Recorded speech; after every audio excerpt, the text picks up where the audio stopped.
إن الحمد لله نحمده ونستعينه ونستغفره ونعوذ بالله من شرور أنفسنا ومن سيئات أعمالنا من يهده الله فلا مضل له ومن يضلل فلا هادي له وأشهد أن لا إله إلا الله وحده لا شريك له وأشهد أن محمدا عبده ورسوله يا أيها الذين آمنوا اتقوا الله حق تقاته ولا تموتن إلا وأنتم مسلمون يا أيها الناس اتقوا ربكم الذي خلقكم من نفس واحدة وخلق منها زوجها وبث منهما رجالا كثيرا ونساء واتقوا الله الذي تساءلون به والأرحام إن الله كان عليكم رقيبا يا أيها الذين آمنوا اتقوا الله وقولوا قولا سديدا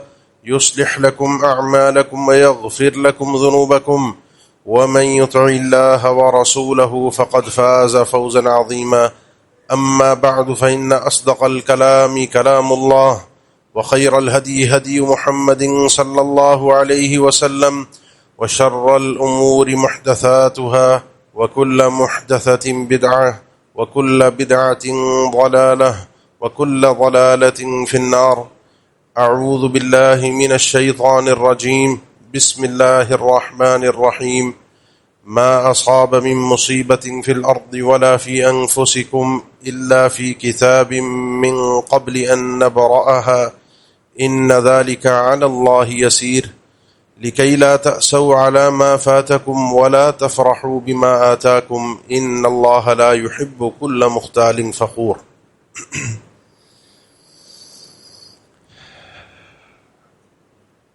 تقریباً 1.5 سے 2 مہینے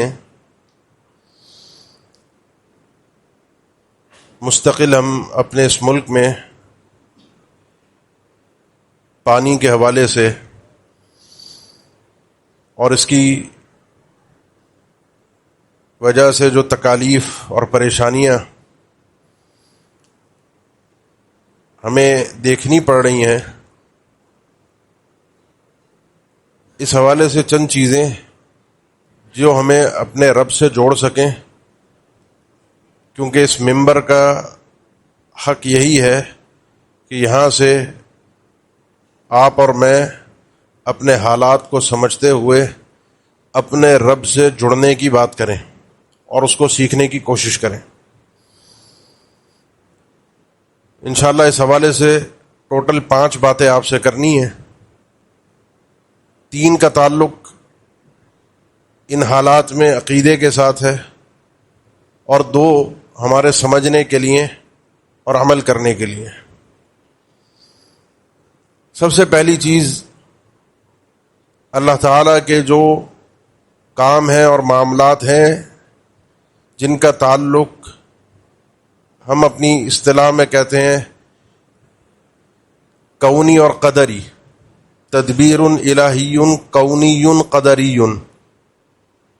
جو اللہ نظام چلا رہا ہے، جو اللہ نے سسٹم بنایا ہے، اس سسٹم میں، اس نظام میں جو اس کے فیصلے اٹل ہیں، جو اس نے طے کر دیے ہیں، جو اس نے پہلے سے لوح محفوظ میں تقدیر میں لکھے ہوئے ہیں، ان میں کوئی بھی مسئلہ کھڑا ہوتا ہے، کوئی بھی پریشانی آتی ہے، کوئی مصیبت انسان کو دیکھنی پڑتی ہے، انسان اس چیز کو برا بھلا نہیں کہہ سکتا جس میں انسان کا کوئی عمل دخل نہیں ہے.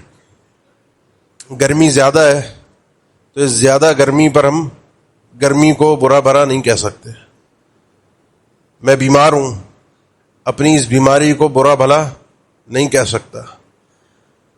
بارش کسی بھی انسان کے کنٹرول میں نہیں، آگے ہم بات کریں گے. پانی جب آسمان سے اترتا ہے تو کسی بھی انسان کے بس میں نہیں ہوتا. جب یہ اترتا ہے، اترنے کے بعد جو اس سے تباہی مچتی ہے، یہ اللہ تعالیٰ کا بنایا ہوا نظام ہے، اللہ کی بنائی ہوئی تقدیر ہے. اور پانی کا پورا سلسلہ ایسا ہے کہ بات ذہن میں رکھیے کہ پورا نظام جو پورے سال کی بارش برستی ہوتی ہے، وہ تو اللہ نے پہلی تقدیر میں تو لکھا ہوا ہے سارا. لیکن اس سال میں جتنی بارش پوری زمین پر برستی تھی انا انزلناه فی لیلۃ مبارکۃ انا کنا منذرین فیہا یفرق کل امر حکیم انا انزلناه فی لیلۃ القدر تنزل الملائکۃ والروح فیہا باذن ربہم من کل امر. اب وہ لیلۃ القدر جو تھی اس میں فرشتوں کو پورے سال کی ان کی ذمہ داریاں بتا دی گئی تھیں، وہ تقدیر ان کو دے دی گئی تھی. یہ تقدیر کا ایک مرحلہ تھا. اور اسی لیے اللہ کے نبی صلی اللہ علیہ وسلم نے کبھی بھی بارش کے رکنے کی دعا نہیں کی کہ بارش کو روک دیا جائے، پانی کو روک دیا جائے. وہ جو برسنا ہے، جو زمین کی ضرورت ہے، وہ زمین کو ملنا ضروری ہے، وہ یہاں برسے یا وہاں برسے. اسی لیے بارش کے لیے جب زیادہ ہو جائے تو دعا آپ لوگوں کے علم میں ہے، اللہم حوالینا ولا علینا، اللہم علی الاکام والضراب وبطون الاودیۃ ومنابت الشجرہ. اللہ برسے، یہ نازل ہو لیکن ہم پر نہ ہو. اس پانی کا زمین پر اترنا اس زمین کے لیے فائدہ مند ہے. اس لیے بارش رکنے کی دعا نہیں ہوتی، بارش کے ادھر ادھر پھیلنے کی دعا ہوتی ہے. اللہ جو خالی جگہیں ہیں، جو جہاں پر جنگلات ہیں، درخت ہیں، ٹیلے ہیں، جہاں پانی کی ضرورت ہے، بنجر زمینیں ہیں، ریگستان ہے، اللہ اس پانی کو وہاں برسا دے. زمین پر اترے گا یہ پانی جو اللہ نے طے کیا ہے پورے سال کا، وہ اتر کر رہے گا. اس پر اعتراض نہیں ہے. بتانے کا مقصد جو عقیدے کا مسئلہ ہے، جو سمجھنا ہے، وہ یہ ہے کہ ان چیزوں پر اعتراض نہیں کیا جا سکتا کیونکہ رب کی تدبیر ہے. ان پر اعتراض حقیقت میں مدبر پر، اللہ پر اعتراض ہوگا. ان کو برا بھلا کہنا، ان کو گالی دینا، ان کو منحوس قرار دینا، ان کو غلط قرار دینا، حقیقت میں اس کے پیچھے جو کام کرنے والا ڈائریکٹ ہے وہ ہے مدبر اللہ. ہم گویا کہ اسی لیے اللہ کے نبی صلی اللہ علیہ وسلم نے فرمایا، اللہ تعالیٰ فرماتا ہے میرا بندہ جو ہے ابن آدم، انسان جو ہے، مجھے اذیت دیتا ہے، اور وہ یہ دیتا ہے کہ فإنه يسب الدهر وأنا الدهر، یہ زمانے کو گالی دیتا ہے اور زمانے کو چلانے والا، پورا سسٹم بنانے والا میں ہوں. بھائی آج کل کا زمانہ بہت خراب ہے، آج کل کے حالات بہت خراب ہیں.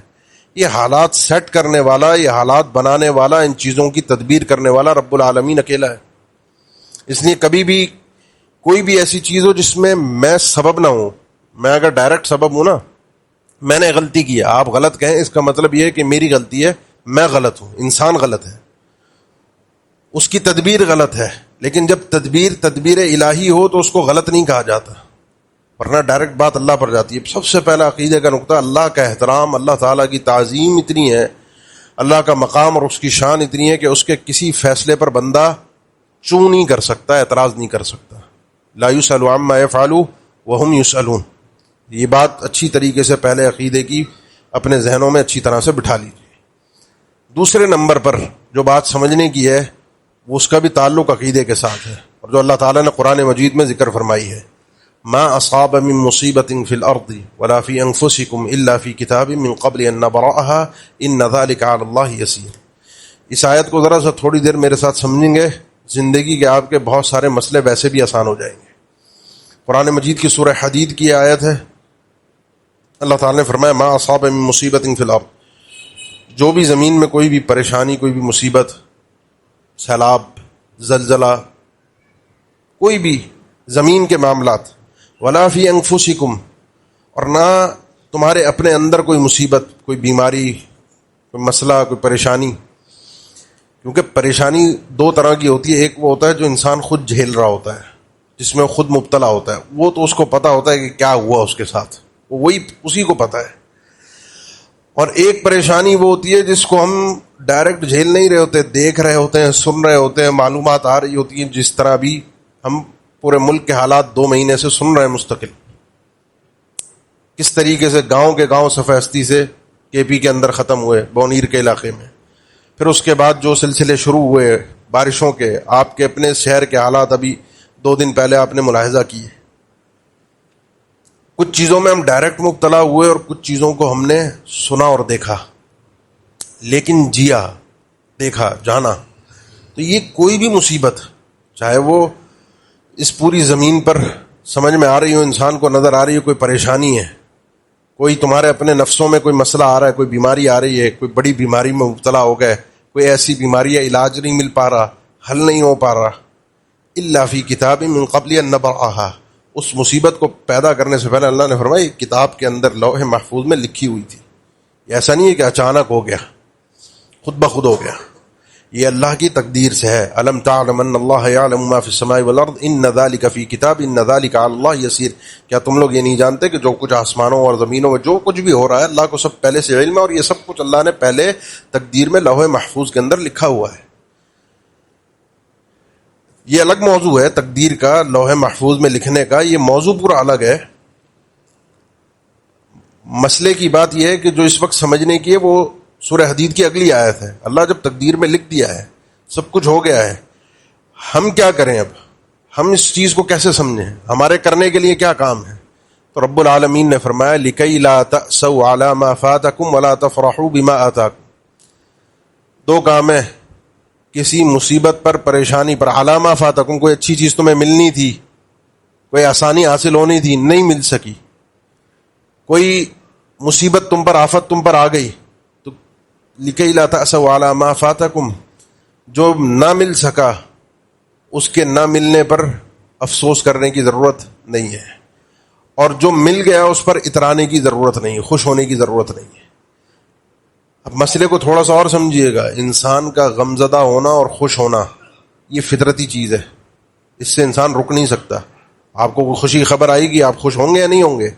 کوئی غم کی خبر آئے گی، فطرتی طور پر غمزدہ ہوں گے یا نہیں ہوں گے؟ اللہ کے نبی صلی اللہ علیہ وسلم ہوئے، کئی موقعوں پر غمزدہ ہوئے، اپنے صحابہ کے متعلق، اپنے گھر کے متعلق، اپنے بچوں کی وفات کی متعلق جو واقعات آپ اس ممبر سے سنتے رہتے ہیں. یہ فطرتی چیز ہے.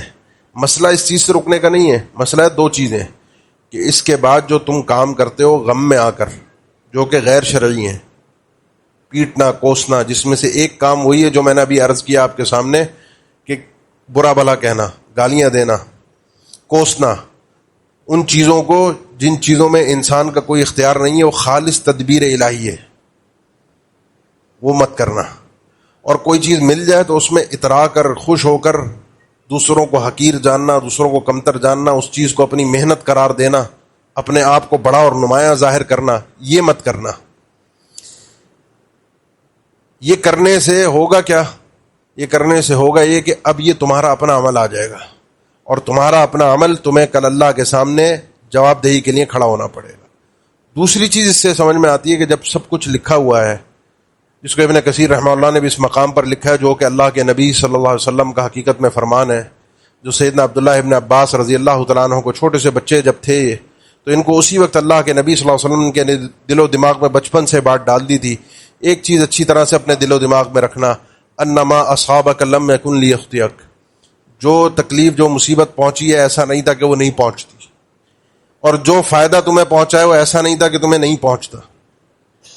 اللہ نے جو لکھا ہوا ہے، جو اس کی تدبیر ہے، جو اس کی تقدیر ہے، فیصلے اسی حساب سے ہوتے ہیں. اس میں کرنا کیا ہے؟ اس میں کرنا ہے مصیبت کے وقت صبر کرنا ہے، اور نعمت اور آسانی اور خوشحالی ملنے پر اترانا نہیں، شکر کرنا ہے. یہ دوسری چیز ہے جو اچھی طریقے سے اپنے دل و دماغ میں ہم نے بٹھانی ہے اپنی ساری زندگی کے حوالے سے. کسی مصیبت میں ہوں، کسی پریشان، میں کیا کر سکتا ہوں؟ اللہ کی تقدیر ہے. اسی لیے مصائب پر، پریشانیوں پر جب انسان مصیبت میں مبتلا ہو، اس کنڈیشن میں اللہ تعالیٰ نے صبر کا کہا ہے، اور جب یہی کام انسان تقدیر کے گناہ کی شکل میں خود اپنے کرتا ہے تو اس پر اللہ تعالیٰ نے استغفار اور تقوی کا حکم دیا ہے. فاصبر ان وعد اللہ حق واستغفر لذنبک وان تصبروا وتتقوا فان ذلك من عزم الامور فانه من يتقي ويصبر فان الله لا يضيع اجر المحسنين. صبر اور تقوی، صبر اور استغفار. کوئی مصیبت آ رہی ہے، کوئی پریشانی آ رہی ہے تو اس پر صبر کرنا ہے، اور جہاں تم اپنی غلطی کر رہے ہو، جہاں تمہاری اپنے گناہ ہے، کوتاہی ہے، اس کو تقدیر پر مت ڈالنا کہ اللہ نے تقدیر پر لکھا ہوا تھا میں نے گناہ کر لیے. اس میں تم نے استغفار کرنا ہے، اس میں تقوی اختیار کرنا ہے، گناہ سے بچنا ہے. اور جو چیز تمہارے بس میں نہیں ہے اس پر صبر کرنا ہے، جس مصیبت میں مبتلا ہو گئے ہو صبر کرنا ہے. یہ پیغام ہم سب کے لیے ہے، اللہ سے تعلق کے لیے، عقیدے کو سمجھنے کے لیے. اس پیغام کو اچھی طرح سے سمجھنا ہم سب کے لیے بہت ضروری ہے، کیونکہ یہ چیزیں، یہ مصائب، یہ پریشانیاں، یہ روزمرہ کے معاملات ہمارے اللہ سے تعلقات کو کس طریقے سے کمزور کرتے ہیں ہمیں پتہ نہیں چلتا.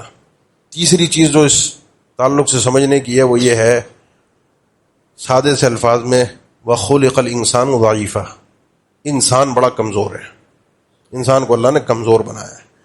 کتنی تدبیریں کر لے، کتنی ٹیکنالوجی ایجاد کر لے، کتنے اسباب اور ذرائع اختیار کر لے. ہم اپنے یہاں کا رونا نا، ہمارے یہاں گورننس نہیں ہے، ہمارے یہاں گورنمنٹ نے کچھ نہیں کیا، کوئی پہلے سے ڈیم نہیں بنے ہوئے تھے، جتنے منہ اتنی باتیں، یہ سب سیاسی چکر، سیاسی بازیاں ہیں. جتنے آتے ہیں سب ہمیں یہی بیوقوف بناتے ہیں اور سارے آ کر کام بھی یہی کرتے ہیں. اس لیے کہ ان سیاسی پارٹیوں کے چکر میں پڑھ کے اپنی زبان کو گندا کر کے اپنے ایمان کو داغدار مت کیجیے.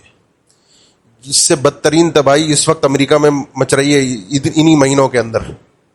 پچھلے سالوں کا ریکارڈ اٹھائیے، چائنا میں، جرمنی میں، فرانس میں، امریکہ میں، یورپ میں، یہ سارے ممالک میں اس پانی نے ایسی تباہی مچائی ہے. وہ ہم سے کئی گنا آگے ہیں، جس کو ہم ترقی یافتہ کہتے ہیں. وہاں پر بھی کیوں؟ مسئلہ کیا ہے؟ مسئلہ یہ ہے کہ ہم نے مقارنہ شروع کر دیا ہے انسانوں کا انسان کے ساتھ، سیاسی پارٹیوں کے چکر میں لگ کے. ہم یوں مقارنہ کرتے ہیں، کبھی ہم نے دیکھا ہی نہیں کہ یہاں تو اللہ کی تخلیق، اللہ کی تدبیر، اللہ کی تقدیر ہے اور سامنے بندہ ہے. اور بندے کو اتنا سمجھنا چاہیے وَخُلِقَ الْإِنسَانُ ضَعِيفًا. یہ پانی جو ہے اللہ کے لشکروں میں ایک لشکر ہے. اس کو اللہ نعمت بھی بناتا ہے اور نقمت بھی بناتا ہے. اللہ تعالیٰ نے غزوہ بدر پہ بھی اس پانی کو نازل فرمایا، وَيُنَزِّلُ عَلَيْكُم مِّنَ السَّمَاءِ مَاءً لِيُطَهِّرَكُم بِهِ وَيُذْهِبَ عَنكُم رِجْزَ الشَّيْطَانِ وَلِيَرْبِطَ عَلَىٰ قُلُوبِكُمْ وَيُثَبِّتَ بِالْأَقْدَامِ. ایک بارش کے اللہ نے 4 فائدے مومنوں کے لیے ذکر کیے ہیں. اس ایک پانی برسانے سے تمہیں 4 طرح کے اللہ فائدے دے رہا ہے. تمہیں دے رہا ہے، لیکن تمہارے مخالفین کے لیے یہ سب نقصان ہے. ان کے لیے زحمت ہے، تمہارے لیے نعمت ہے، اور اللہ نے تمہارے لیے نازل کی ہے. اس سے پہلے تو پانی کی داستانیں اس دنیا پہ اللہ نے رقم کی ہیں. سورہ قمر میں اگر پڑھیں، ویسے تو کئی صورتوں میں اللہ نے ذکر کیا ہے، لیکن سورہ قمر میں اللہ نے ذکر فرمایا کہ جب قوم نوح کو اللہ نے تباہ کیا تو اس وقت سسٹم یہ بنایا اللہ نے، وَفَجَّرْنَا الْأَرْضَ عُيُونًا فَالْتَقَى الْمَاءُ عَلَىٰ أَمْرٍ فَفَتَحْنَا أَبْوَابَ السَّمَاءِ بِمَاءٍ مُنْهَمِرٍ. پہلے تو اللہ نے فرمایا آسمان کے دروازے کھول دیے، وہ پانی برسا آسمان سے، وہ ایسی تیز بارشیں برسی، ایسی تیز موسلا دھار بارشیں مستقل. وہاں سے بس نہیں ہوئی، زمین سے بھی اللہ نے حکم دیا کہ زمین کے اندر جو پانی ہے وہ بھی باہر نکلے. وَفَجَّرْنَا الْأَرْضَ عُيُونًا، اس زمین کو ہم نے پھاڑ دیا، چشموں کی شکل میں پانی نکلنا شروع ہو، اوپر سے بھی پانی، نیچے فَالْتَقَى الْمَاءُ، یہ دونوں پانی آپس میں مل گئے، زمین کا بھی آسمان کا بھی. عَلَىٰ أَمْرٍ قَدْ قُدِرَ، اس معاملے کے لیے، اس فیصلے پر اللہ کے جو پہلے سے اللہ نے تقدیر میں طے کر دیا تھا کہ اس قوم پر اس طریقے سے عذاب آئے گا. اب ہوا کیا؟ اب یہ پانی، پوری زمین پر پانی، عذاب، مر گئے مرنے والے، اور بچنے والے بچ بھی گئے، وہ اللہ کی تدبیر سے. کشتی میں بیٹھنے والے نوح علیہ السلام کے ساتھ بچے، اور نوح علیہ السلام نے اس موقع پر اپنے بیٹے کو آواز دی، یا بنی ارکم معنا ولا تکن مع الکافرین. میں اگر اس پانی سے، اس عذاب سے بچنا ہے، اپنی بنائی ہوئی تمہاری کوئی تدبیر زمینی کوئی کام نہیں آ سکتی، کوئی سسٹم کام نہیں آ سکتا. کام کیا آئے گا؟ اس کشتی میں سوار ہو جاؤ. اس نے کہا سآوی الی جبل یعصمنی من الماء، اپنی عقل سے، اپنی تدبیر سے، اپنی ٹیکنالوجی سے، اپنے وسائل سے بچنے کی اس نے کوشش کی. یہ پہاڑ ہے، اس پہاڑ پر میں چڑھ جاؤں گا، یہ مجھے پانی سے بچا لے گا. نوح علیہ السلام نے فرمایا کہ لا عاصم اليوم من امر اللہ الا من رحم، آج کے دن اللہ کے عذاب سے کوئی نہیں بچا سکتا سوائے اس آدمی کے، وہی بچے گا جس پر اللہ اپنی رحمت فرما دے. اور اللہ کی رحمت اس کشتی میں ہے. اس بات کو ضرور ذہن میں رکھیے گا، کیونکہ اس سے ہمیں یہ اچھی طرح سمجھنا ہے کہ ان حالات سے جو آخری بات آئے گی وہ یہ ہے کہ ان حالات سے نکلنا کس طریقے سے ہے. یہ جو باپ بیٹے کا مکالمہ ہے ہمیں بہت کچھ سمجھا کر گیا ہے جس کو ہم سمجھ نہیں پاتے. تو اس لیے یہ اللہ کی مخلوق ہے، اللہ کا ایک لشکر ہے پانی، اور بڑی معمولی اور حقیر چیز بھی ہے. آج آپ کے سامنے لوگ پریشان ہیں، اور بڑی قیمتی بھی ہو جاتی ہے جب نلکوں میں، زمینوں پر. 6 مہینے پہلے ہم پانی کے لیے لڑ رہے تھے، ہمارے ملک میں لوگ، زمیندار، وڈیرے، چودھری، سیاستدان لڑ رہے تھے 6 مہینے پہلے پانی نہیں ہے، اور آج 6 مہینے بعد پریشان ہے کہ اتنا پانی ہے کہ سنبھالنے میں. یہ اللہ اپنی تدبیریں صرف دکھاتا ہے، اپنی آیات بھیجتا ہے. وما نرسل بالآیات الا تخویفا، ہماری یہ آیات آتی ہیں، ہم اپنی نشانیوں کو بھیجتے ہیں تاکہ بندہ ڈر کے کسی طرح اللہ کی طرف آ جائے. اور ظلم اس قدر ہے ہمارا کہ ان ساری چیزوں کے اندر سب کے سب غافل ہیں، کسی کو اللہ کی نشانیاں سمجھنے کی بھی توفیق نہیں ہے. اللہ کے نبی صلی اللہ علیہ وسلم، اسی لیے سیدہ عائشہ رضی اللہ تعالیٰ عنہ فرماتی ہیں، 2 حدیثیں صحیح بخاری مسلم میں، یہ جو میں حدیث پیش کر رہا ہوں صحیح مسلم کی ہے. فرمایا کہ جب بھی اللہ کے نبی صلی اللہ علیہ وسلم ہوا چلتی ہوئی دیکھتے، تیز ہوا، آندھی، ریح کے الفاظ ہیں، تو فوراً یہ دعا پڑھتے اللہم انی اسألک خیرہا وخیر ما فیہا وخیر ما ارسلت بھی واعوذ بک من شرہا وشر ما فیہا وشر ما ارسلت بھی۔ اللہ اس ہوا کے اندر جو خیر ہے، اس ہوا کا خیر اور اس ہوا کے اندر جو خیر ہے، اور جس خیر کے ساتھ یہ ہوا بھیجی اس کے نتائج میں جو اچھائی آئیں گی، اللہ صاحب ہمیں عطا فرما دے۔ اے اللہ ان ہواؤں کے چلنے میں جو ہوا کے اندر جو برائی ہے اور اس کے چلنے میں جو برائی ہے اور اس کے چلنے کے بعد جو جس مقصد کے لیے بھیجی گئی ہے جو شر برپا ہوگا، اللہ ہمیں اس سے بچا لے۔ اور فرماتی ہیں جب یہ تیز ہوا چلتی خاص طور پر اور بادل آتے، اللہ کے نبی صلی اللہ علیہ وسلم کو سیدہ عائشہ فرماتی، صحیح مسلم کی حدیث ہے، چہرہ بدل جاتا، رنگ اڑ جاتا چہرے کا، آپ عجیب بے چینی کی کیفیت میں مبتلا ہوتے، گھر سے نکلتے، باہر آتے، یعنی ایک انسان بے چین نظر آ رہا ہے، باہر آ رہے ہیں، جا رہے ہیں، آ رہے ہیں، جا رہے ہیں۔ ایک دفعہ میں نے کہا اللہ کے نبی بارش تو ہوتی ہے، لوگ خوش ہوتے ہیں، بادل آتے ہیں جیسے ہم سب خوش ہوتے ہیں۔ آپ نے فرمایا نہیں، یہ ریح جو ہے اس سے اللہ نے ایک قوم کو عذاب دیا تھا، قوم سمود کو، ایک تیز ہوا کا جھونکا چلا تھا اور تباہ و برباد کر کے رکھ دیا تھا۔ اور یہ بادل جو ہے اس سے بھی اللہ نے قوم کو عذاب دیا تھا، فلما رأوه عارضا مستقبل اوديتهم قالوا هذا عارض ممطرنا۔ بڑے دن کی قحط سالی کے بعد ایک بڑا بادل آیا، گہرا بادل، وہ دیکھ کر پوری قوم نکل کے خوش میدان کے اندر کہ اب بارش برسے گی، هذا عارض ممطرنا، بڑا بادل ہے، اب یہ بارش برسائے گا، ہم پہ پانی آ جائے گا، خوش سالی ختم ہو جائے گی۔ اللہ تعالیٰ نے فرمایا بل هو ما استعجلتم به، یہ عذاب آ رہا ہے جس کی تم جلدی مچا رہے تھے، کوئی اللہ کی رحمت بارش نہیں آ رہی۔ اللہ کے نبی صلی اللہ علیہ وسلم نے فرمایا ایک بادل سے اللہ نے اس قوم کو بارش برسا کے تباہ و برباد کیا پانی سے، قوم عاد کو۔ اور جب بارش برس جاتی، حالات نارمل ہوتے، پھر اللہ کے نبی صلی اللہ علیہ وسلم سکون میں آ جاتے، پھر اللہ کے نبی صلی اللہ علیہ وسلم کی چہرے کے اطمینان نظر آتا کہ الحمدللہ یہ ہمارے ساتھ وہ معاملہ نہیں ہوا۔ کیوں؟ کیونکہ اللہ کے نبی صلی اللہ علیہ وسلم اللہ تعالیٰ کو انسانیت میں سب سے زیادہ جاننے والے تھے۔ اللہ کی جتنی معرفت اللہ کے نبی صلی اللہ علیہ وسلم کو تھی اور جتنی عبودیت، جتنی بندگی اللہ کے نبی صلی اللہ علیہ وسلم نے اللہ کی کہ کسی انسان نے نہیں کی۔ پہچانتے بھی سب سے زیادہ تھے، اللہ کا تعارف بھی سب سے زیادہ تھا، اللہ کی نشانیوں کو بھی سب سے زیادہ سمجھتے تھے۔ اور اس کیفیت کے اندر اللہ کے نبی صلی اللہ علیہ وسلم کی اس رنگت کا بدل جانا، اس چہرے کا بدل جانا، جس طرح کہ اس وقت ہم کراچی والوں کا ہوتا ہے کہ بارش اگر اس وقت بادل نظر آ جائیں تو بہت سے لوگ پریشان ہوتے ہیں کہ اللہ یہ بارش نہ برسانا، کیونکہ وہ ان کے لیے عذاب بن چکی ہے۔ اس کی بہت ساری وجوہات ہیں، اس میں کچھ ہمارے اپنے کرتوت بھی شامل ہیں، ہمارے یہاں کے جو ذمہ داران ہیں ان کے سارے کرتوت بھی شامل ہیں، ایسا نہیں ہے، لیکن بہرحال تکلیف تو ہوتی ہے۔ جو اللہ کی رحمت تھی، یا اسے اللہ نے ڈائریکٹ خود اپنی تقدیر سے، تدبیر سے عذاب بنایا ہو، یا پھر اس کے لیے ہمارے کاموں کو، ہماری بدعنوانیوں کو، ہماری کرپشن کو، ہماری ظلم اور زیادتی کو جو ہم پہلے سے کرتے ہوئے آ رہے ہیں، اس کو اللہ نے ہماری تباہی کا اور عذاب کا ذریعہ بنا دیا ہو۔ دونوں چیزوں کے اندر، کسی بھی کیفیت کے اندر اتنا سمجھنا چاہیے، وما یعلم جنود ربک الا ھو، اللہ کے لشکر کتنے انسان نہیں سمجھ سکتا، اللہ ہی جانتا ہے۔ کس سے کس وقت کیا کام لے لے کچھ انسان کہہ نہیں سکتا۔ انسان کمزور ہے، اپنی اس کمزوری کا اللہ کے سامنے اگر ہر وقت اعتراف کرتا رہے اور ہر وقت اس انداز میں زندگی گزار دے تو دنیا کے اندر تو ڈر کے جیے گا، کیونکہ اللہ کے نبی صلی اللہ علیہ وسلم نے فرمایا تھا کہ مجھے یہ چیز ذرا کھٹکتی ہے، یہ مجھے امن میں نہیں آتی، یہ چیز مجھے بے خوف نہیں ہونے دیتی کہ ان ہواؤں کے اندر، ان بادلوں کے اندر عذاب ہو۔ سیدہ عائشہ سے فرمایا تھا ان فی عذاب، ممکن ہے کہ ان ہواؤں کے اندر، بادلوں کے اندر اللہ کی طرف سے عذاب آیا ہو جس کو ہم سمجھ نہیں پاتے، کیونکہ ہم اللہ کو پہچانتے نہیں ہیں۔ یہاں اگر پہچان لیا، یہاں اللہ کی بندگی کر لی، یہاں اللہ سے ڈر گئے، یہاں اللہ کی نشانیوں کو سمجھنے کی کوشش کی، وہاں کی ہمارے لیے آسانی ہوگی آخرت کی۔ چوتھی چیز جو سمجھنے کی ہے اور جو کرنے کی ہے وہ یہ ہے کہ اس وقت جن حالات سے لوگ گزر رہے ہیں، جن پریشانیوں کے اندر لوگ ہیں، جس کرب میں مبتلا ہیں، دو کام کیجئے۔ ایک تو یہ ہے الحمدللہ الذی عافانی مما ابتلاک بہ وفضلنی علی کثیر ممن خلق تفضیلا۔ جو آدمی کسی مصیبت زدہ کو دیکھ کر یہ دعا پڑھتا ہے، اللہ کے نبی صلی اللہ علیہ وسلم نے فرمایا وہ آدمی اس مصیبت میں مبتلا نہیں ہوتا، کیونکہ اس نے اللہ کا شکریہ ادا کیا ہے، یہ اس نے جان لیا ہے کہ چیزیں اللہ کی طرف سے ہیں، یہ اس نے سمجھ لیا ہے کہ جو مبتلا ہے وہ بھی اللہ کی طرف سے، اور جو بچا ہوا ہے یہ بھی اللہ کا فضل ہے، میرا اس میں کوئی کمال نہیں ہے، میں کوئی اللہ کا چہیتا لاڈلا نہیں ہوں، میں نہیں ہوں کہ جس کی وجہ سے میں بچ گیا، مجھ پر اللہ کا خاص فضل ہے، وفضلنی علی کثیر ممن خلق تفضیلا۔ دوسری چیز جو دیکھنے میں بھی آ رہی ہے اور ہمارے کرنے کی بھی ہے وہ یہ ہے اس حوالے سے کہ مثل المؤمنین فی توادہم وتراحمہم کمثل الجسد الواحد،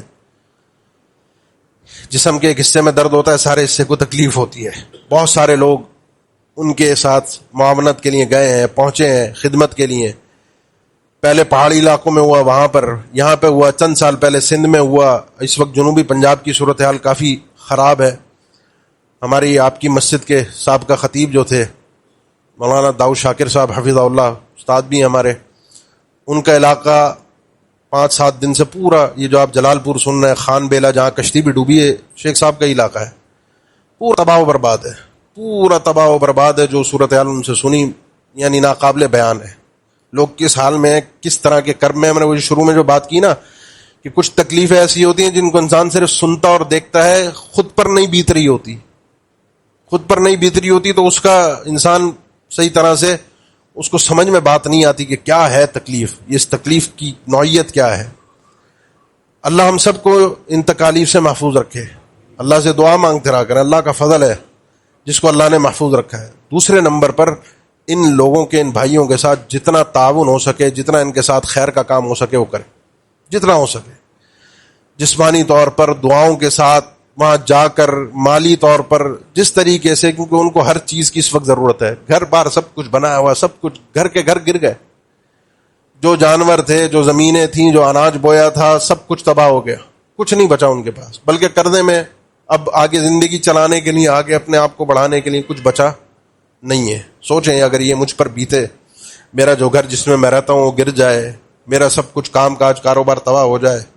بعض اوقات ہوتا ہے نا مارکیٹ میں آگ لگ جاتی ہے، جو کاروباری لوگ ہیں تو سمجھ میں آ جاتی ہے، جس کی دکان جلتی ہے رات کو ارب پتی خرب پتی ہوتا ہے اور صبح کو صفر ہو چکا ہوتا ہے۔ اللہ کا فضل ہے ہم پر، اللہ سے دعا مانگا کریں، اللہ اپنا کرم قائم رکھے، اپنا فضل قائم رکھے، اللہ کسی ایسی مصیبت میں مبتلا نہ کرے جو ہماری طاقت سے بڑھ کر ہو، اور اگر کسی مصیبت میں مبتلا ہو تو اللہ صبر کی، اللہ اپنی طرف رجوع کی، اپنی طرف پلٹنے کی توفیق دے۔ آخری چیز جو سمجھنے کی ہے سب سے زیادہ وہ یہ ہے کہ من حیث القوم ہم کہاں کھڑے، ہمارے ان حالات کے اندر، اس کو آپ عذاب کہہ لیں، اس کو آپ آزمائش کہہ لیں، کچھ بھی کہہ لیں، ان تبصروں سے کچھ نہیں ہوتا۔ فائدہ اس وقت ہے کہ جب انسان اپنے آپ کو اندر سے بدلنے کی کوشش کرے، جب ان بھائیوں کے ساتھ، ان لوگوں کے ساتھ کھڑا ہو، ان کے ساتھ تعاون کرے، تو اس کے ساتھ ساتھ اللہ سے دعا کرے کہ اللہ آگے ہمیں محفوظ رکھے۔ جو میں نے بات شروع میں بیچ میں کی تھی نوح علیہ السلام اور ان کے بیٹے کی، کہ ہم اپنے وسائل سے بچنے کی، اس وقت جتنا شور مچا ہوا ہے وہ سارا یہی ہے کہ یوں کر لیتے، پہلے سے تیاری کرتے اور ڈیم بنے ہوتے اور یہ ہوتا اور یہ ہوتا، ہم نے کرپشن نہ کی ہوتی، ہم نے دریا کی زمینیں نہ کھائی ہوتی، ہم نے یہ نہ کیا ہوتا، ہم نے وہ نہ کیا ہوتا، ہم نے یہ نہ کیا ہوتا۔ یہ سارے وہ کلمات لو ہیں، اگر والے، کاش والے، جن کو کہنا ویسے ہی حرام ہے۔ اگر ہم نے کیا ہوتا تو یہ کچھ بھی کیا ہوتا، میں نے ذکر کیا نا امریکہ یورپ کا، ابھی جا کر دیکھ لے، جس کو اگر شک ہو گوگل کر کے دیکھ لے، 3 مہینے کی پوری ہسٹری اٹھا لے۔ جب اللہ کی تقدیر آتی ہے تو انسان آگے سے کس طرح اندھا ہوتا ہے، انسان کو سمجھ میں بھی نہیں آتا، اس مصیبت میں کیسے خود جا کے گھستا ہے، کس طریقے سے اس مصیبت میں تباہ ہوتا ہے، انسان کو ہوش بھی نہیں رہتی کہ یہ مصیبت میں نے خود اپنے گلے لی ہے، کیونکہ تقدیر کا فیصلہ تھا۔ اس لیے اللہ کی تقدیر سے لڑنے کی کوشش نہ کرے انسان۔ قال صعبی الی جبل یعصمنی من الماء، اس پہاڑ پہ چڑھ جاؤں گا یہ مجھے پانی سے بچا لے گا۔ نوح علیہ السلام نے سمجھا لا عاصم اليوم من امر اللہ الا من رحم، اللہ کی رحمت سے بچ سکتے ہو ورنہ نہیں بچ سکتے۔ اللہ کی رحمت کو حاصل کرنے والے ہر ذریعے کو اپنائیں، ہر راستے کو اپنائیں۔ خاص طور پر اللہ کے عذاب سے جو چیز سب سے زیادہ انسان کو آزادی دلواتی ہے، بچا لیتی ہے تکلیفوں سے، مصیبت سے، وہ ان کیفیات میں، ان مصیبتوں میں استغفار کی کثرت ہے۔ استغفار کی کثرت یہ انسان کو سب سے زیادہ مصیبتوں سے بچانے والی چیز ہے۔ اپنی روزمرہ کے دعاؤں میں، عبادتوں میں، نمازوں میں، سارے معاملات کے اندر اپنی زبان پر اللہ سے یہ ضرور کہتے رہا کریں، دن میں کم از کم آپ کی محفلوں میں اٹھتے بیٹھتے 100 مرتبہ تو آپ کی زبان سے لفظ ادا ہو جائے استغفر اللہ. یا اللہ کے نبی صلی اللہ علیہ وسلم سیدنا عبداللہ ابن عمر فرماتے ہیں میں آپ کے ساتھ مجلسوں میں محفلوں میں بیٹھتا تو ایک ایک محفل میں آپ کو دیکھتا آپ 100 دفعہ آپ کی زبان پہ کلمہ ہوتا رب اغفر لی وتب علی انک انت التواب الرحیم. گفتگو کرتے ہوئے محفل میں بیٹھے ہوئے اللہ کے نبی صلی اللہ علیہ وسلم کی زبان پہ کلمات جاری رہتے تھے, یہ ذکر جاری رہتا تھا. یہ وما كان الله ليعذبهم وانت فيهم وما كان الله معذبهم وهم يستغفرون. اللہ تعالیٰ ان مشرکین مکہ کو بھی اس وقت تک عذاب نہیں دے گا اگر یہ استغفار کرنے والے ہوں گے, یعنی اللہ کی طرف اگر پلٹ آئیں گے. استغفار امان ہے, گارنٹی اللہ کی طرف سے کہ عذاب نہیں آئے گا. اس لیے اس چیز کو سمجھنا بہت ضروری ہے. اور جو من حیث القوم ہماری حالت ہے وہ اس دل کے مردہ ہونے کی حالت ہے. دل اس قدر مردہ ہے ہم سب کا, اتنا سخت ہو چکا ہے کہ اللہ کی ان آیات سے ہم گزرتے ہیں. جو قرآن میں آتے ہیں نا, یہ لوگ ہماری آیات سے گزرتے ہیں اور سمجھتے نہیں, غور و فکر نہیں کرتے, تدبر نہیں کرتے.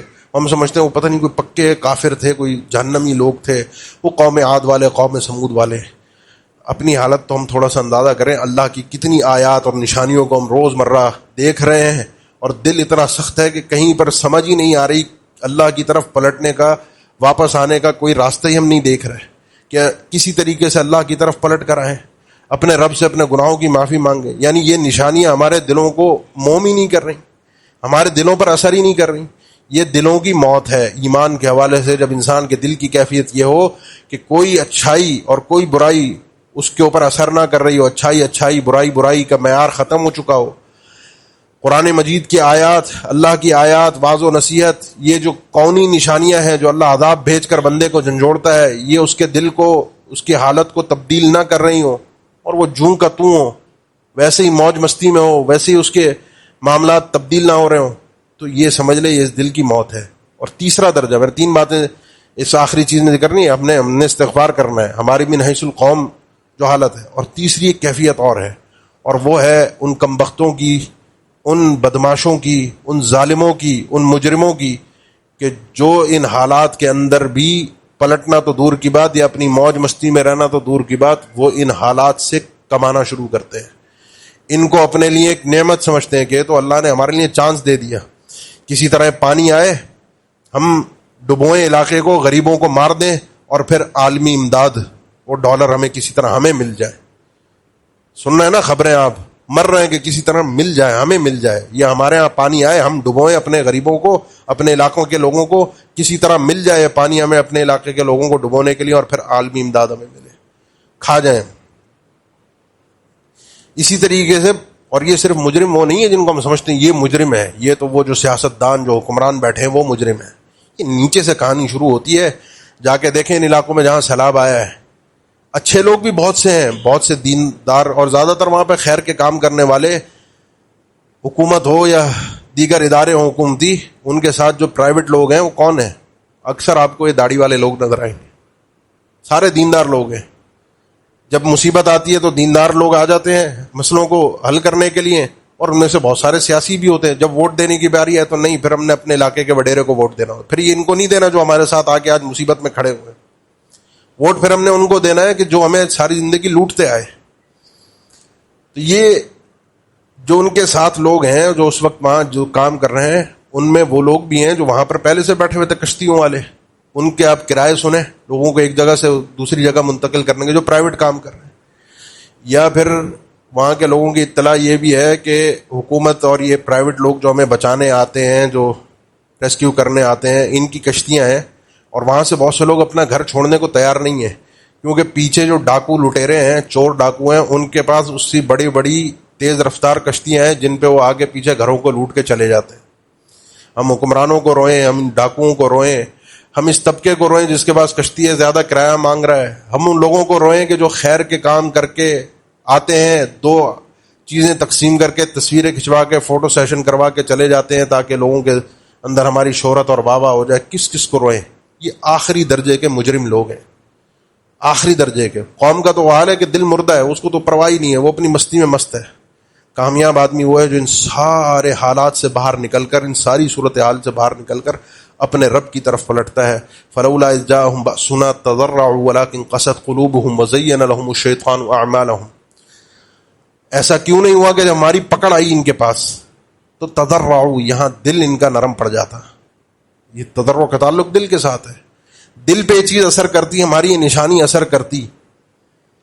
لیکن مسئلہ کیا تھا؟ مسئلہ تھا وَلَٰكِن قَسَتْ قُلُوبُهُمْ، ان کے دل پہلے سے بہت سخت ہو چکے تھے، گناہ کر کے دنیا کے اندر غرق ہو کے یہ دل سخت ہو چکے تھے. ایک الگ پورا الگ موضوع ہے کہ انسان کا دل سخت کیوں ہوتا ہے. دل سخت سے مراد یہ ہے کہ جس پر کوئی اچھی بات اثر ہی نہیں کرتی، کوئی برائی کو برائی وہ سمجھتا ہی نہیں ہے. وہ سمجھتا ہے کہ جس طرح میں جی رہا ہوں، جس حال میں جی رہا ہوں، جو کچھ میں کر رہا ہوں وہی ٹھیک ہے. اور پھر یہ دل نرم کیسے ہوتا ہے، موضوع پورا الگ ہے. لیکن اپنے دلوں کو ذرا چیک کیجئے، یہ اللہ کا کلام اس پر مؤثر ہوتا ہے یا نہیں ہوتا. ذکر و اذکار الم یأن للذین آمنوا تخشع قلوبهم لذکر اللہ وما نزل من الحق، کیا ابھی تک اہل ایمان کے لیے وہ وقت نہیں آیا کہ ان کے دل نرم پڑ جائیں، ان کے دل کے اندر خشوع پیدا ہو جائے، یہ دل سے جھک جائیں اپنے رب کے سامنے، ان کا دل ان کے رب کی طرف مائل ہو جائے. کیوں؟ لذکر اللہ، اللہ کے ذکر اور جو حق اترا ہے اللہ کی طرف سے، حق نازل ہوا ہے. دلوں کو نرم کرنے والی چیز سب سے زیادہ اللہ کا ذکر اور قرآن مجید کی تلاوت، اس کو سمجھنا. اس سے بڑھ کر آپ کے اور میرے مردہ دلوں کو زندہ کرنے والی کوئی چیز نہیں ہے. اللہ کے لیے آج کے میرے اس گفتگو سے صرف اس ایک مسئلے کو سمجھ جائیں گے تو شاید میں سمجھوں گا کہ میں نے کچھ پیغام پہنچا دیا، کوئی اثر ہو گیا. کہ اپنے دلوں کے حال کو ذرا سے چیک کیجئے، مردہ تو نہیں ہو گیا، مر تو نہیں گیا، اس پہ کوئی زندگی ہے ایمان کی.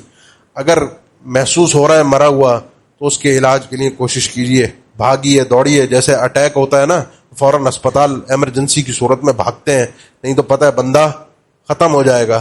اسی طریقے سے چیک کیجئے کہ یہ اللہ کا کلام اثر دے رہا ہے، یہ اللہ کی نشانیاں جو اللہ بھیج کے مجھے ڈرا رہا ہے، مجھے سمجھا رہا ہے، اپنی طرف پلٹنے کے پیغام دے رہا ہے، مجھ پہ کوئی اثر ہو رہا ہے، نہیں ہو رہا، تو ایمرجنسی والی کیفیت اپنے دل کے لیے پیدا کیجئے. پلٹیے، ان چیزوں کو جاننے کی کوشش کیجئے کہ جس سے دل نرم ہو، اللہ کی آیات اثر کریں. کیونکہ سخت دل اللہ کی بارگاہ میں لے کر پیش ہو گئے تو سوائے تباہی اور بربادی کے کچھ نہیں ہے. اقول قولی ھذا واستغفر اللہ لی ولکم، آخر دعوانا ان الحمد للہ رب العالمین.